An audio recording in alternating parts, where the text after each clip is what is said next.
아니에요. 우리 모두 다 하나님으로부터 부여받은 권력이 있고 권세가 있습니다. 부모로서의 권력이 있고요, 형제들로서, 친척으로서, 또 교회에서도 나름 하나님이 주신 권세가 있습니다.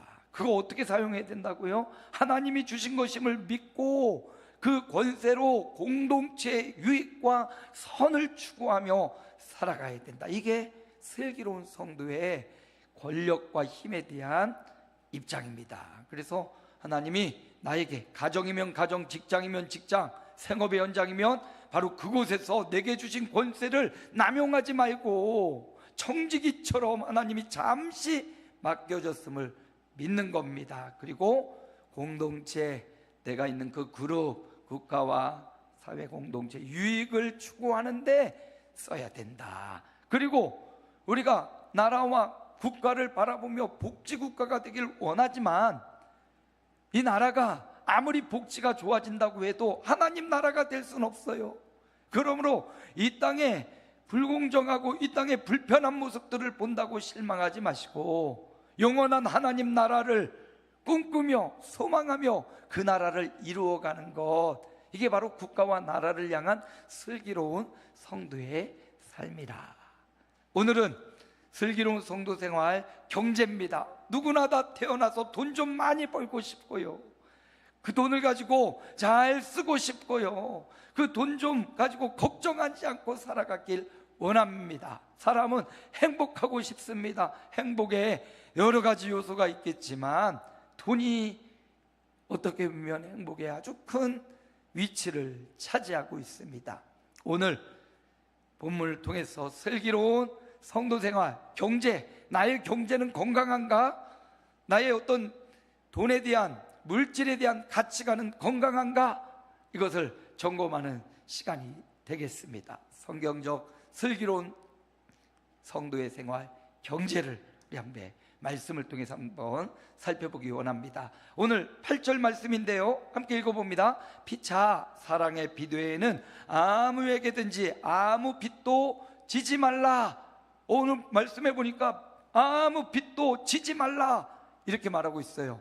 여러분, 경제 또한, 물질, 돈 또한 하나님이 우리에게 맡겨주신 겁니다. 물론 내가 돈을 버는 능력이 있고 만남의 축복이 있어서 돈을 잘 버는 사람이 있습니다. 여러분, 그 돈은 내 것이 아니라는 사실을 기억해야 돼요. 기독교적, 성경적 가치관으로 보면 돈과 물질과 경제는 누가요? 하나님께서 우리에게 맡겨주신 거예요. 여러분, 우리가 돈을 모으기 위해 이른 아침부터 저녁까지 수고하지만 우리 생명이 어느 날 끝나는 그날 그 돈 하나도 못 가져갑니다. 써보지도 못하고 가는 분도 많아요. 여러분, 하나님이 맡겨주신 거예요. 청지기, 시간도, 또 국가와 경제도, 사회도 그렇고요, 하나님 우리에게 잠시 맡겨주신 거예요. 청지기 사명을 갖고 있어야 되겠죠. 그러면 청지기로 하나님이 맡겨주신 것을 어떻게 해야 되는지 성경은 이렇게 말합니다. 개미에게 가서 부지런함을 배우라. 어떻게 해요? 하나님이 맡겨주신 이 부의 능력을 부지런하고 근면과 성실과, 그리고 개미가 그거 모아가지고 어떻게 합니까? 겨울을 위해서 식량을 잘 저장해요. 그래서 잠언서에는 개미에게서 배우라고 해요. 성도의 경제관, 물질관 하나님이 맡겨주셨으니 마음껏 내 마음대로 사용한다? 아니고요, 근면하고 성실하여 하나님이 맡겨주신 금전을 근면과 성실로 또 잘 규모 있게 사용하고 저축함으로 그것을 꼭 써야 되는데, 하나님의 영광을 위해, 공동체 유익을 위해, 누군가 필요를 위해 베풀고 나눌 수 있는 그런 자세가 필요하다는 겁니다. 돈을 많이 버는 사람이 있어요. 그런데 그분을 보면 돈을 또 많이 써. 그러면 어떻게 돼요? 많이 벌지만 많이 쓰면 남는 게 없어요. 그래서 합리적인 소비 생활, 그렇다고 많이 벌어들이기만 하고 하나도 안 쓰면 사회가 돌아가지 않아요. 적절하게 규모 있게 근면성실로 물질을 잘 모아서 하나님이 주신, 나에게 맡겨주신 것들을 규모 있게 소비함으로 경제를 세워나가야 됩니다. 그래서 오늘 말씀해 보니까 아무 빚도 지지 마라, 대출 다 갚아내고 하나도 빚지지 말고 살아라. 가능하면 그렇게 하는 게 좋겠죠. 이 의도는 뭐냐면 빚을 지더라도 그것을 갚아나가라는 거예요. 갚을 능력도 없이 무조건 빚을 내가지고 대출 최대한 연끌해가지고 잘못하면 망합니다. 규모를 보면서 해야 되겠지요. 물론 적당한 대출을 받아서 규모를 키워나가고 이것을 내가 갚을 능력을 보면서 이걸 대출도 하고 갚아나갈 수 있어야겠죠. 아무에게도 아무 빚도 지지 마라 라는 말씀을 통해서 하나님이 우리에게 말해주는 바가 있습니다. 너는 청직이다. 근데 보면 빚을 지지 말라는 말이 있는데 어떻게 벌어들여야 되는지에 대한 말씀이 나오지 않아요? 그러나 성경 전체를 보면 개미의 경우 또 수많은 성경의 인물들을 보면 근면과 성실과 정직함으로 모아드릴 걸 말하고 있어요. 그리고 성경에 보면 학개서에 보면 2장 8절에 금도 내 것이요 은도 내 것이니 여호와의 말씀이니라. 누구 것이라고요? 금도 주님의 것이고 은도 주님의 것이, 주님의 것임을 인정하라 라고 말하고요. 역대상 29장에 보면 부와 귀가 주께로 말미암나니 주는 만물의 주제가 되사 모든 사람을 크게 하심과 강하게 하심이 누구의 손에? 주의 손에 달려있나이다. 주께 있어요. 물질이, 경제가 누구에게 달려 있습니까? 주님에게 달려 있습니다. 그래서 여러분, 우리의 경제, 우리의 물질, 우리의 이는 내 것 아니요 주님께 달려 있음을 믿고 어디에 구해야 돼요?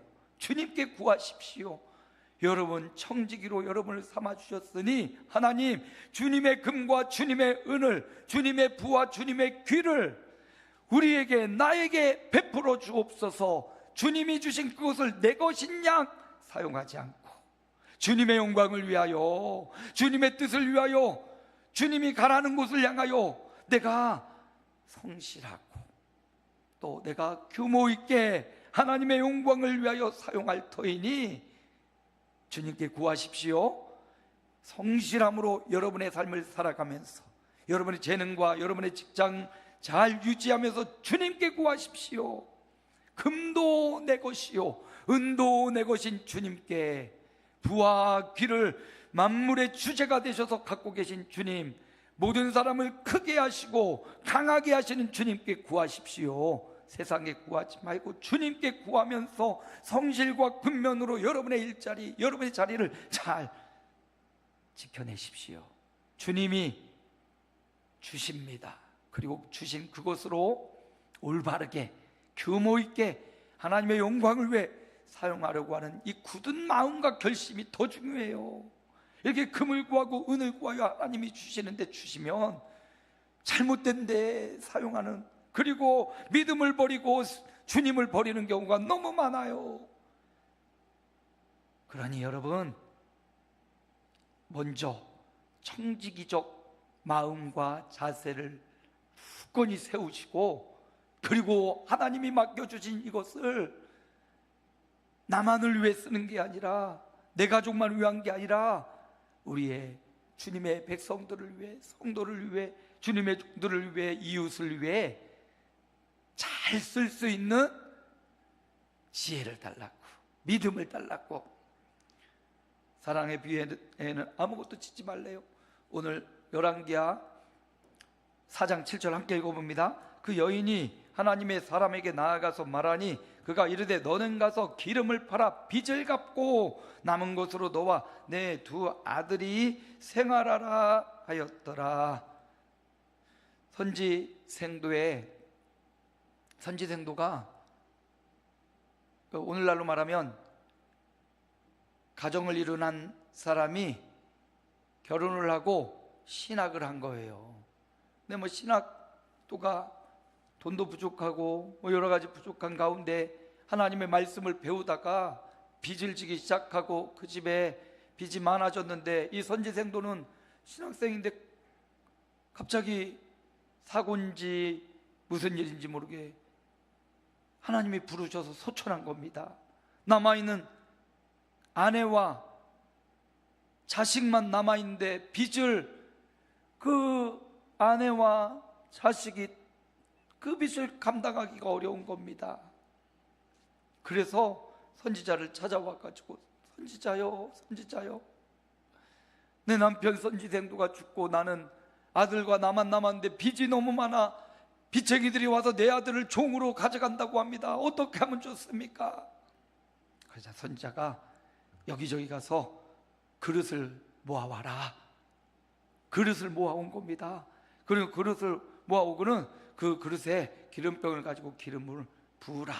그랬더니 모아온 그릇마다 기름이 가득가득, 준비해둔 그릇을 다 채우니까 기름이 뚝 끊어지는, 우리가 그릇을 준비해야 돼요. 예? 그릇이 크고 그릇이 많을수록 더 많이 부어지잖아요. 그리고 선지자가 말하기를, 자 이제 빚으로 힘들었던 너,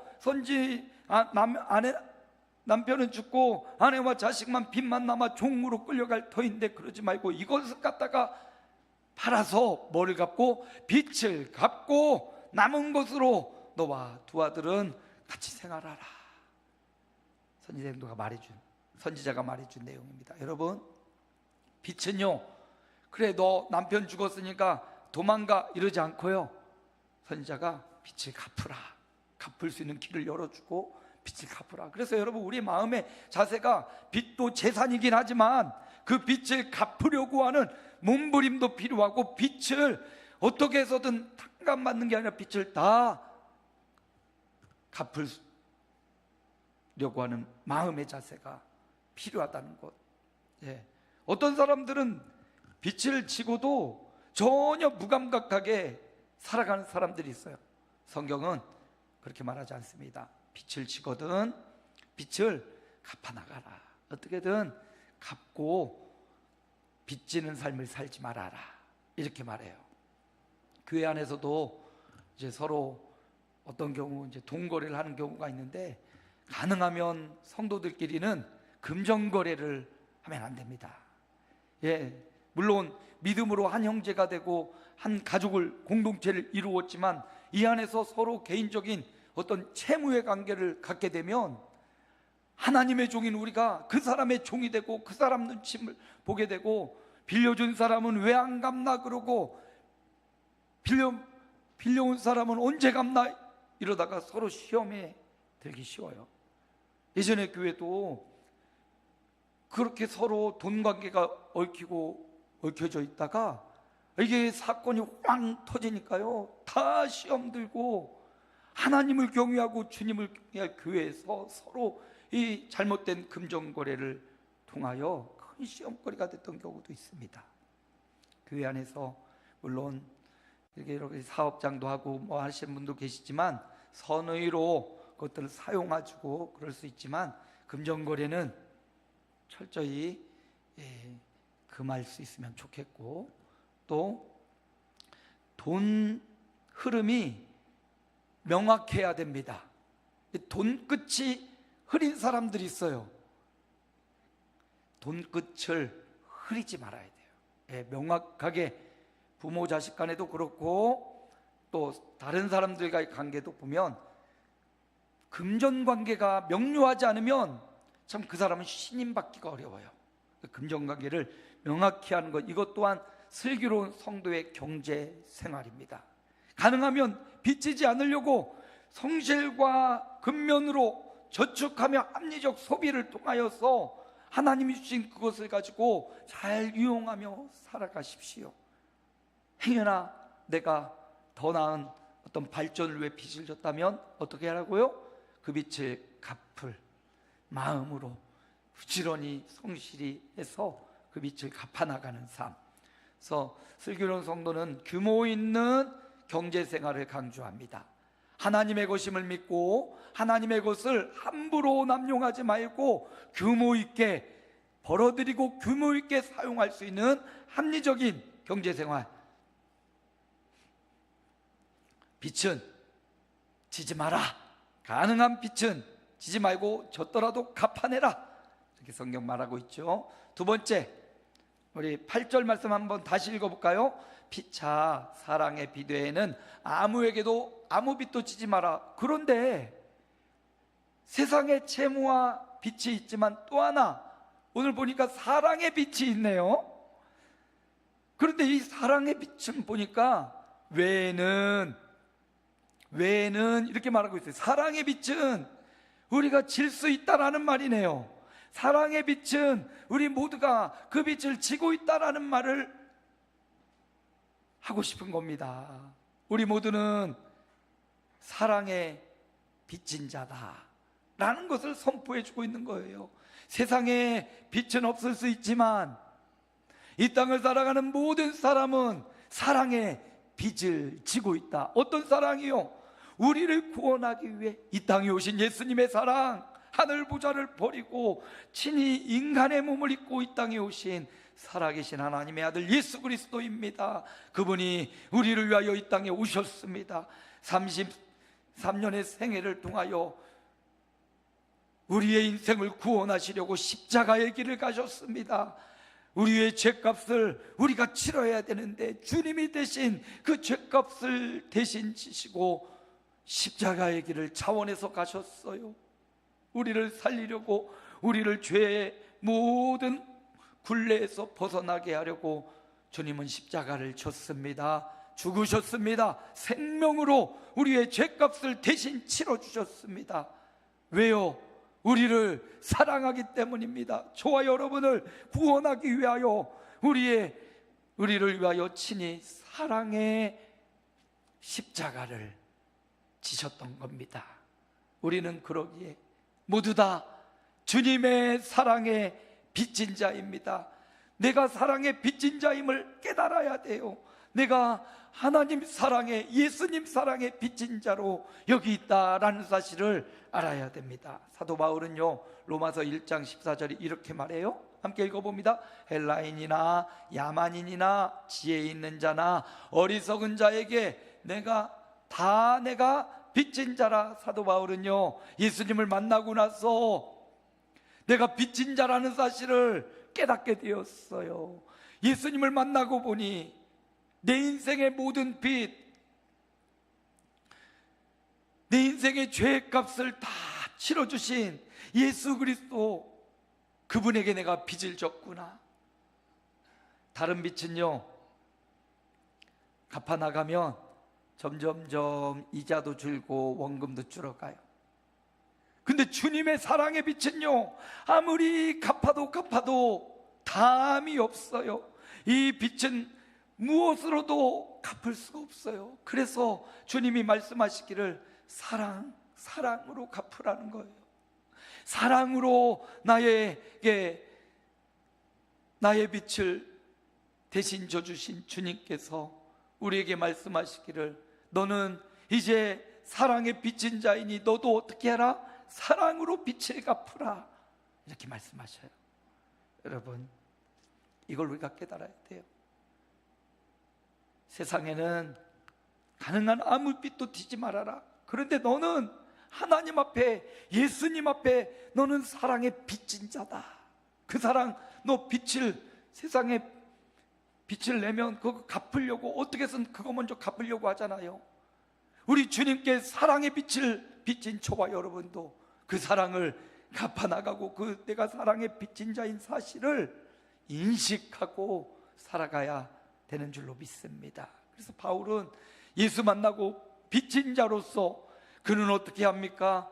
복음을 위해서 생명을 걸고 다니면서 복음을 전합니다. 자비량하고 일하면서 자기의 복음의 사명을 감당합니다. 소아시아 지역과 유럽, 로마의 죄수의 몸으로 가서도 복음의 빚진 자라는 사실, 사랑의 빚진 자라는 사실을 잊지 않습니다. 그 빚을 갚기 위해서 끊임없이 사랑하고 끊임없이 복음을 전하는 삶을 살아갔습니다. 여러분, 우리도 주님의 십자가 사랑의 빚진 자라는 사실, 내가 예배 몇 번 드리고 헌금 조금 했다고 빚이 갚아지지 않아요.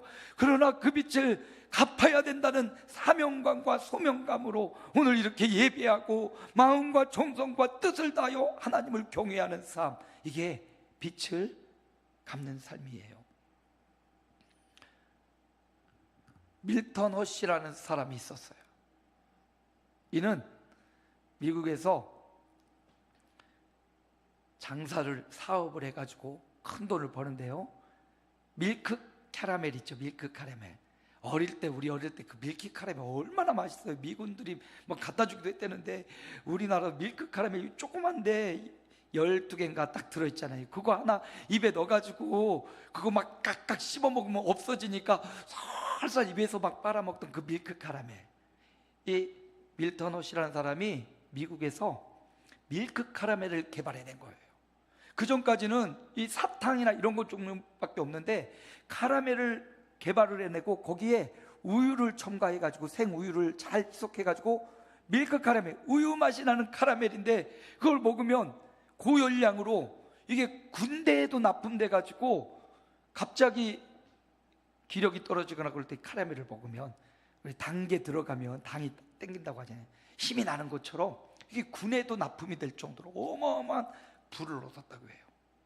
그리고 이 밀크 카라멜로 한번 히트를 친 후에 그 다음에 독일에 가서 초콜릿을 맛본 다음에, 야, 카라멜은 잠시 없어지겠지만 초콜릿은 굉장히 전 세계 사람들의 입맛을 사로잡을 거라. 그 당시만 해도 이 초콜릿은 아주 귀족들만 맛보는 그런 디저트였다고 해요. 그런데 그거를 평범한 사람들에도 보급화를 시키려고 모든 것을 다 쏟아서 초콜릿을 연구하기 시작한 거예요. 그래서 나온 게 허쉬 초콜릿. 이 사람 이름이 밀크 허쉬고요, 미국에는 허쉬라는 시가 있을 정도로 이 사람이 그 허쉬 시에 제일 먼저 아주 엄청난 옥수수밭을 사가지고 거기에 공장을 세우고 허쉬 초콜릿을 판매해서, 오늘날도 허쉬 초콜릿 있잖아요.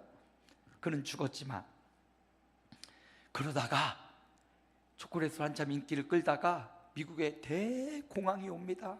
인플레이션, 일자리도 사라지고 비서가 와가지고 이제 나라가 망했습니다. 우리 돈을 더 이상 쓰면 안 되고 돈을 잘 아껴야 됩니다. 그럴 때 이 허쉬가 말하기를, 아니다, 내가 번 돈은 바로 지금을 위해서 하나님이 나에게 주신 것이다. 그러므로 직원들을 자르는 게 아니라 직원들 한 명 한 명 절대로 해고하지 않고 오히려 건설붐을 일으켜가지고 실업자가 많은 그 미국의 수많은 노동자들, 갈 곳을 잃은, 직업을 잃은 사람들을 그 건설 현장을 만들어 그곳에 가서 일하게 만들고 그 경제 공황을 잘 극복하는데 자신의 돈과 재력을 다 쓰고요, 그리고 고아원을 짓고 학교를 건립해가지고 수많은 사람들의 유익을 위해서 그가 하나님이 주신 이 재산을 자기 것으로만 여겼다면 자기를 위한 삶을 만들거나 섬을 사서 살아갔을 거예요. 그러지 않고 공동체 유익을 위해 청지기적 사명을 갖고 사랑의 빚진 자임을 알고 그 사랑을 어떻게 갚을까, 자기에게 있는 그 물질을 가지고 사랑의 빛을 다시금 국민들에게 돌려준 겁니다. 그 돈 어디서 났습니까? 국민들이 밀크 카라멜 사 먹고 초콜릿 사 먹어서 그는 거부가 되었잖아요. 그리고 그 위기의 때 그를 거부 만든 국민들을 위해서 다시금 헌신하고 청지기적 사명을 감당한 허쉬라는 인물. 그래서 이제 가나 초콜릿보다 저는 허쉬 초콜릿을 한 번이라도 더 사먹어야겠다. 그분은 죽었지만 여전히 그분의 재단이 미국의 수많은 고아들과 어려운 사람들 학교로 가고 있다고 합니다. 여러분, 우리는 청직이에요. 금도, 은도, 부도, 기도 주님의 거라고 했는데, 하나님 나 좀 금 좀 주세요, 은 좀 주세요, 부와 기를 주세요. 나 좀 남부럽지 않게 살게, 나 좀 행복하게 나 좀 주세요. 나만을 위한 금과 은과 부기를 구한다면 하나님이 허락해 주실까요? 나만을 위한 것이 아니라 남을 살리는 게 나를 살리는 거라는 이 총지기적 자세, 이런 경제관념, 이런 성경적 물질관, 경제관을 우리가 품어야 됩니다. 하나 더 볼까요? 13장 9절과 10절 함께 읽습니다. 간음하지 말라, 살인하지 말라, 도둑질하지 말라, 탐내지 말라 한 것과 그 외에 다른 계명이 있을지라도 내 이웃을 내 자신과 같이 사랑하라 하신 그 말씀 가운데 다 들었느니라. 그렇죠. 10계명 중 5째 계명부터 10가지 계명을 다 보면 부모를 공경하라, 살인하지 마라, 간음하지 마라, 도둑질하지 마라, 거짓 증언하지 말라, 탐내지 말라, 이거 보면 다 이웃을 사랑하라는 거예요. 내게 주신 돈을 가지고, 경제를 가지고, 물질을 가지고 이웃을 사랑하는데 사랑으로 빛을 갚아가라, 이 말이에요. 우리에게 주신 모든 물질은요, 내 것만이 아니에요.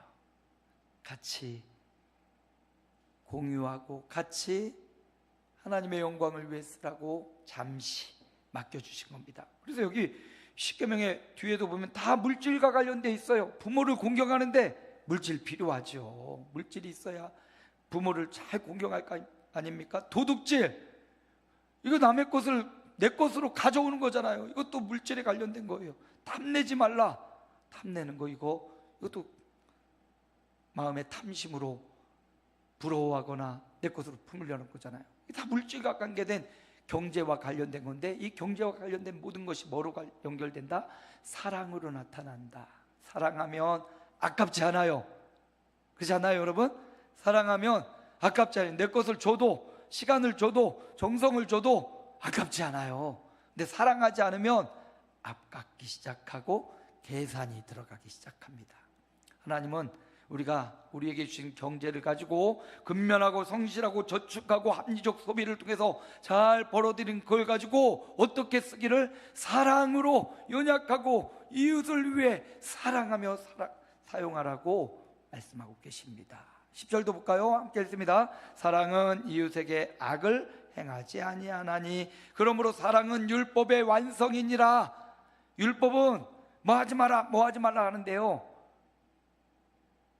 진짜 계명은요, 하지 말라가 아니라 사랑하라, 이거 안에 다 들어있대요. 중심으로 자기 자신을 사랑하세요. 하나님이 이 땅에 여러분을 주셨기 때문에 나를 사랑하지 않고 다른 사람을 사랑한다는 것 거짓말일 수 있어요.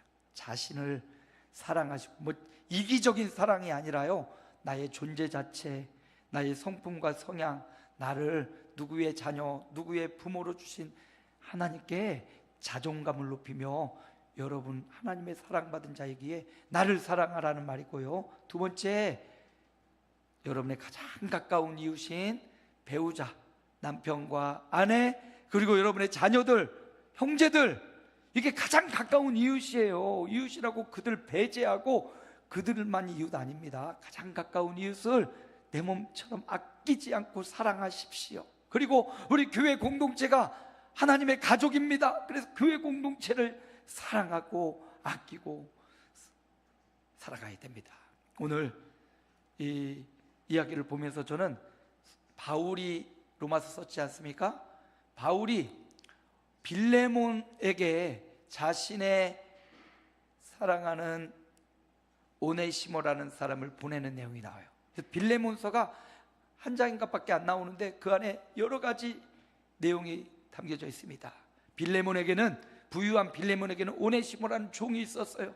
근데 이 종이 어떤 이유인지 몰라도 빌레몬을 몰래 무언가를 가지고 도망쳐 버린 거예요. 그 당시 종이 주인을 배반하고 도망가면 그 사형감이고요. 그 당시는 사람 취급을 못 받았어요. 그런데 이 오네시모가 도망쳤다가 사도 바울을 만났네요. 그리고 사도 바울을 만나고 예수님을 만나고 복음을 만나고 구원받고 그의 영혼이 거듭난 거예요. 거듭나서 그가 회개하면서 내가 이런 사람이었다고, 빌레몬이라는 주인 그 집의 물건을 가지고 도망쳤던 난 노예였다고 사도 바울에게 솔직하게 회개한 거죠. 자, 바울이 그러냐? 그러면 내가 편지를 써줄 테니까 빌레몬 너의 주인에게 돌아가라. 편지를 내용을 이렇게 쓴 거예요. 사랑하는 빌레몬아, 너도 예수 믿고 나를 만나고 구원받았고, 내가 이렇게 복음사역 가다가 너 한 사람을 만났는데 이 사람이 알고 보니 너의 종이었다구나. 근데 이가 예수님을 만나고 이제 나에게 너무나 사랑받는 귀중한 일꾼이 되었다. 이 종을 다시 너에게 보내니까 이 오네시모를 너가 받고, 만약 그가 너에게 훔쳐가고 빌린 손해난 것이 있으면 바울이 내가 다 빚을 갚아주겠다. 그러니 너는 이 사람을 용서해주고, 그러니 너는 이 사람을 다시 잘 품어줘라. 이런 편지가 빌레몬서예요. 바울의 경제관을, 가치관을 볼 수 있는 장면이지요. 여러분, 우리는 주님의 빚진 자입니다. 그 빚을 어떻게 갚을까요? 평생 갚아도 갚지 못할 빚이지만 사랑으로 갚는 겁니다. 나를 사랑하고 내 이웃을 사랑하고 교회를 사랑하는 그 사랑이 율법의 완성이라고 말했습니다. 사랑하면 갚아지는 거예요. 바울이 자신의 돈을 이 오네시모의 다시 온전해짐과 용서함을 위해서 자기의 사비를 들여 빌레몬에게 부탁을 하는 것처럼요, 내 사비를 들여 그 영혼을 구원해주고 그 영혼을 살려주는 것, 바로 그것이 사랑의 빛을 갚아나가는 과정이라는 것. 물론 평생 갚아도 갚지 못하지만 그 사랑은 갚을수록 내가 풍성해져요. 신기해요. 그 사랑의 빛, 주님의 사랑의 빛을 이웃에게 사랑을 행하며 갚을수록 내가 더 없어지고 부족해지는 게 아닙니다. 내가 더 풍성해지고 내가 더 사랑으로 충만해집니다. 말씀을 마무리할 거예요. 슬기로운 성도생활 경제편입니다. 누구나 다 돈 좀 많이 벌어서 떵떵거리며 살고 싶을 거예요. 그러나 성경은 돈이 우리에게 행복을 보장한다 말하지 않습니다. 일부일 뿐이에요. 성경은 말합니다. 내가 주인이다. 금도 은도 부와 기도 내가 너에게 잠시 맡겨둔 너는 청지기일 뿐이다. 이렇게 말하고 있어요. 슬기로운 성도생활 경제 어떻게 해요? 성실과 근면과 저축 빚지지 말고 세상에는 빚을 갚으며 살아가고, 빚을 내더라도 그 빚을 갚는 이런 성실함으로 갚아나고 합리적인 소비 생활을 통해서 돈을 잘 저축하라고 말해요. 저축만 하지 말고 때를 따라 하나님의 감동하심을 따라 그것을 또 사랑하는데, 구원하는데 사용하라 말씀하시죠. 두 번째는 사랑의 빚진 자임을 알아라. 이걸 깨달아야, 내가 사랑의 빚진 자구나 깨달아야 뭐 할 수 있어요? 사랑으로 빚을 갚을 수 있어요. 사랑의 부채를 우린 모두 다 졌습니다. 주님 앞에 갔을 때 주님이 말씀하실 거예요. 너 나에게 진 사랑의 빚 얼만큼 갚았어? 얼마나 사랑했어? 얼마나 너를 자존감 있게 너를 사랑하고 또 다른 나의 형상인 내 남편과 아내와 내 부모와 형제와 자녀들, 너에게 허락한 너의 이웃들, 너에게 허락한 너의 교회 공동체 성도들 얼마나 사랑했어? 사랑으로 얼마만큼 빚을 갚았어? 계산할 날이 올 것입니다. 슬기로운 성도생활 경제, 세상에는 빚지지 말자. 내가 사랑에는 일평생 다 못 갚는 빚진 자임을 깨닫자. 그리고 그 빚을 하나님을 사랑함으로, 우리의 이웃을 사랑함으로 그 빚을 갚아나가는 슬기로운 경제생활이 있기를 주님의 이름으로 축원합니다. 하나님 감사합니다.